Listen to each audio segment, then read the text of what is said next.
कभी कभी हमारी लाइफ में कई ऐसे दिन होते हैं जब हमारे लिए कुछ भी काम करना या पॉजिटिव रहना बहुत मुश्किल होता है, जिस वजह से हम ज्यादा एंग्शियस और पेसिमिस्टिक होने लगते हैं। चाहे हम कितना भी अपने मूड को इम्प्रूव करने की कोशिश कर लें, लेकिन ऐसे दिनों पर हमें वो चीजें खुशी देना बंद कर देती हैं जो हमें नॉर्मल दिनों पर हमेशा एक्साइटमेंट से भर देती थी। इसलिए इस एपिसोड में हम कुछ ऐसी छोटी छोटी चीजों को डिस्कस करेंगे जिन्हें आप यूजुअली इग्नोर कर देते हो, लेकिन ये आपके मूड को इजिली बेटर बनाकर आपको अपलिफ्ट कर सकती हैं। नंबर 1, अपनी हर छोटी बड़ी अचीवमेंट को सेलिब्रेट करो। हमारे दिमाग में कई ऐसे सर्किट्स मौजूद हैं जो हमें पॉजिटिव इमोशंस बनाने वाले केमिकल से भर देते हैं जब भी हम अपने किसी गोल को अचीव करते हैं, जिस वजह से अगर आप लो फील कर रहे हो तो उस दिन काफी छोटे और इजी गोल्स बनाओ, जैसे सही टाइम पर उठना, एक सर्टेन टाइम पीरियड में काम करना या फिर घर के छोटे मोटे काम करना। हर छोटी अचीवमेंट आपको पॉजिटिव इमोशंस देगी और इस अचीवमेंट को सेलिब्रेट करने से आप अपने दिमाग तक ये सिग्नल भेजोगे कि अब दुखी रहने का नहीं बल्कि खुशी का समय है, क्योंकि आप मेहनत करके अपने आप को हायरार्की में ऊपर ले जा रहे हो। नंबर 2,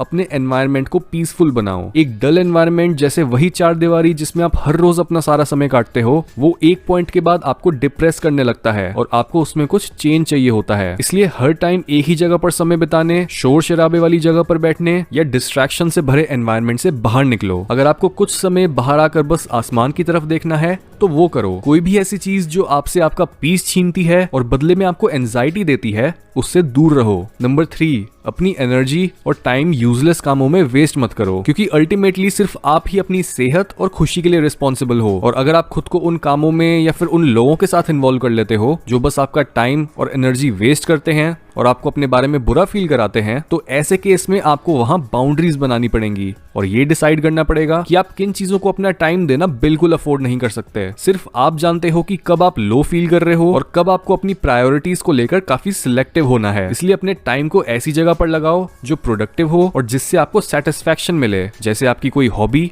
या फिर पैशन। नंबर 4, दूसरों की मदद करना, क्योंकि जब भी हम दुखी होते हैं तब हमारी सारी अटेंशन खुद पर होती है और हम खुद की प्रॉब्लम से इतना ज्यादा कंसर्न होते हैं कि हम ये भूल जाते हैं कि दुनिया में बहुत से लोग ऐसे हैं जो इस समय हमारे से ज्यादा सफर कर रहे हैं, जिस वजह से किसी की भी हेल्प करने और उनके चेहरे पर खुशी लाने से हम ऑटोमेटिकली इस सेल्फ कंसर्न होने की साइकिल को ब्रेक कर पाते हैं और दूसरों को खुशियां बांटने से अपने अंदर खुशी ढूंढ पाते हैं। ये मैटर नहीं करता कि आपकी मदद कितनी छोटी या बड़ी हो। आप अपने किसी चाहने वाले को हक कर सकते हो, गरीबों में कुछ दान कर सकते हो, अपने फ्रेंड्स या फैमिली मेंबर्स को ये बता सकते हो कि वो आपके लिए कितना मायने रखते हैं, या फिर आप अपने किसी लोनली फ्रेंड के पास जाकर उसका भी मूड अच्छा कर सकते हो। हर तरह की खुशी घूम फिर के हमारे पास ही आएगी और आपका दिन उसी टाइम अच्छा बन जाएगा। नंबर 5, नेचर को ऑब्जर्व करो। नेचर में जाना और चिड़ियों की चहचहाहट और पेड़ों के बीच वॉक करना हमारे लिए एक थेरेपी का काम करता है। हमने अपने बंद कमरों, क्लासरूम्स, ऑफिसेज और रेस्टोरेंट्स में रहने की इतनी ज्यादा आदत डाल ली है कि हम नेचर को एक्सपीरियंस करने की इंपॉर्टेंस भूल गए हैं। लेकिन वहां पर रेगुलर बेसिस पर सिर्फ कुछ मोमेंट्स बिताने से ही हम फिजिकली,